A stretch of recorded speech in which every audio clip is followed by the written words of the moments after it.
अरविंद केजरीवाल ने 12 राज्यों की सांसों को डाल दिया था संकट में। नमस्कार, आजाद सिपाही में आपका स्वागत है। मैं हूं राहुल सिंह।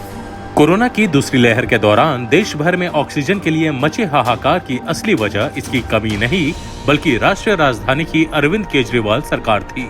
यह बात सुप्रीम कोर्ट द्वारा गठित समिति द्वारा पेश अंतरिम रिपोर्ट में कही गई है। एम्स निदेशक डॉक्टर रणदीप गुलेरिया की अध्यक्षता में सुप्रीम कोर्ट ने 12 सदस्यों की एक समिति बनाई थी। इसे दिल्ली में ऑक्सीजन की जरूरत का आकलन करने की जिम्मेवारी दी गई थी। इस समिति ने जो रिपोर्ट दी है उसमें चौंकाने वाले तथ्य हैं। इसमें कहा गया है कि महामारी की दूसरी लहर के चरम के दौरान दिल्ली सरकार द्वारा 4 गुना ज्यादा ऑक्सीजन की मांग की गई।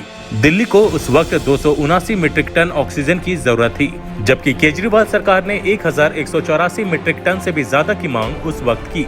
इसकी वजह से उस वक्त 12 अन्य राज्यों को परेशानी उठानी पड़ी, क्योंकि वहां के ऑक्सीजन कोटे को कम करके दिल्ली की मांग की पूर्ति की गई। समिति कहती है कि दिल्ली सरकार के आंकड़ों के अनुसार 183 अस्पतालों को ऑक्सीजन की वास्तविक जरूरत 1140 मीट्रिक टन थी, जबकि 4 अस्पतालों द्वारा की गई गलत रिपोर्टिंग में सुधार के बाद दिल्ली के अस्पतालों में वास्तविक जरूरत 209 मीट्रिक टन पाई गई। भारत सरकार के द्वारा दिए गए फॉर्मूले के अनुसार ऑक्सीजन की खपत 279 मीट्रिक टन थी, जबकि दिल्ली सरकार के फॉर्मूले के अनुसार खपत 391 मीट्रिक टन हो गई। समिति ने कहा कि ऐसा प्रतीत होता है कि दिल्ली सरकार ने गलत फॉर्मूले का इस्तेमाल किया और 30 अप्रैल को अतिरंजित दावे किए। कुछ अस्पताल किलोलीटर और मीट्रिक टन के बीच अंतर नहीं कर सके। रिपोर्ट में कहा गया है कि यह स्पष्ट नहीं है कि दिल्ली ने शीर्ष अदालत में किस आधार पर 700 मीट्रिक टन ऑक्सीजन की मांग की। ऑडिट के लिए एकत्र किए गए आंकड़े में बड़ी गलतियां थी। समिति की इस रिपोर्ट के बाद स्वाभाविक तौर पर अरविंद केजरीवाल सरकार सवालों के घेरे में आ गई है।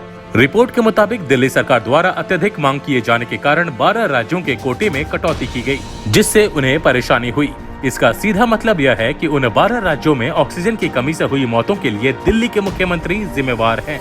राजनीति का यह चेहरा बेहद घिनौना है। शुद्ध राजनीतिक लाभ के लिए सांसों पर की गई इस सियासत को न दिल्ली की जनता माफ करेगी और न देश के दूसरे हिस्सों की जनता। अरविंद केजरीवाल को पूरे देश से इसके लिए माफी मांगनी चाहिए, क्योंकि उनकी दलील पर सुप्रीम कोर्ट ने ऑक्सीजन आपूर्ति के मुद्दे पर केंद्र सरकार को और अधिकारियों को फटकार लगाई थी और देश में यह माहौल बन गया कि केंद्र सरकार दिल्ली सरकार के साथ सौतेला व्यवहार कर रही है।